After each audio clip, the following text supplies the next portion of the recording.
ইতিহাসের সামনে বাংলাদেশ ক্রিকেট দল নিজেদের ২৬ বছরের টেস্ট জার্নির সবচেয়ে বড় জয়ের সামনে লাল সবুজ প্রতিনিধিরা অস্ট্রেলিয়া ডারউইনে প্যাট কামিন্সদের বিপক্ষে জয় পেতে যাচ্ছে শান্ত বাহিনী। প্রথম ইনিংসের মতো এবারও বল হাতে দারুণ মুনশিয়ানা দেখালো হাসান মাহমুদ, মেহেদী মিরাজরা। আর এতেই এখন জয়ের বন্দরে পৌঁছে গেছে বাংলার বাঘেরা।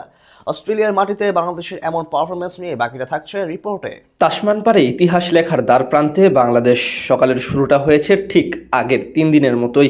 অসাধারণ বোলিং ও মিরাজের নৈপুণ্য সব মিলিয়ে টাইগাররা এখন জয়ের বন্দরে। নতুন করে বিশ্বমঞ্চে সাদা পোশাকে এক মহাকাব্য রচনা করতে যাচ্ছে শান্ত বাহিনী। টানা ৩ দিন রাজত্বের পর চতুর্থ দিনের শুরুটা হয়েছে মন মতো। আগের দিন অ্যালেক্স কেরি এবং ক্যামেরন গ্রিন জুটি ভাবিয়ে তুলেছিল বাংলাদেশকে। ঠিক আঠার মতোই উইকেটে থিতু হয়ে লেগে থাকার প্রয়াস দেখা যাচ্ছিল তাদের মাঝে। সেখান থেকে এই জুটি ভাঙতেই হতো যে কোনোভাবে। দায়িত্ব নেবেন কে, সেটাই বড় প্রশ্ন হয়ে দাঁড়ায়। ৬০তম ওভারে সেখানে বাংলাদেশের ত্রাতা হয়ে আসেন সহ অধিনায়ক মেহেদী হাসান মিরাজ। আগের দিন স্টিভেন স্মিথকে ঘায়েল করা মিরাজের শিকার হন উইকেট কিপার অ্যালেক্স কেরি। তার বলে বাংলাদেশের কিপার লিটনের হাতে ক্যাচ দিয়ে কেরি বিদায় নেন ৭২ বলে ৩০ রান করে। চোখ রাঙানিতে ছিল বি ওয়েবস্টার, কিন্তু বিধাতার স্ক্রিপ্টে হয়তো জয় লেখা ছিল বাংলাদেশের পক্ষেই। তাই কোনো প্রকার হেরফের হলো না। ওই এক মিরাজের হাত ধরেই সাফল্য কথা বলল আরও একবার।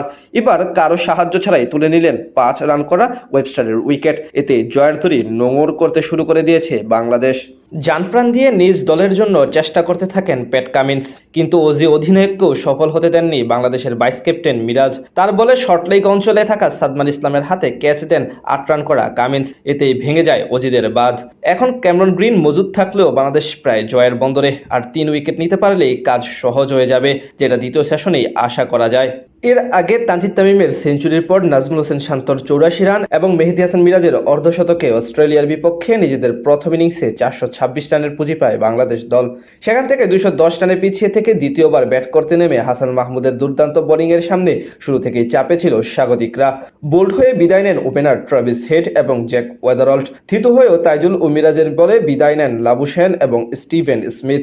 লাবুশেনের ব্যাট থেকে আসে ৩১ রান এবং স্মিথ করেন ৮৮ বলে ৮৪ রান।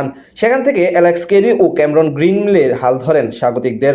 যেই বাধায় আটকা পড়ে তৃতীয় দিন পার করে বাংলাদেশের বোলাররা। এরপর আজ চতুর্থ দিনের শুরুতেই কেরিকে ফিরিয়ে জুটি ভাঙেন মেহেদী হাসান মিরাজ। তারপর একে একে পড়তে থাকে অস্ট্রেলিয়ার উইকেট। সব মিলিয়ে ডারউইন টেস্টটা এখন বাংলাদেশের পক্ষে। পরিকল্পনা অনুযায়ী আগাতে থাকলে এই ম্যাচে শান্তদের জয় প্রায় নিশ্চিত।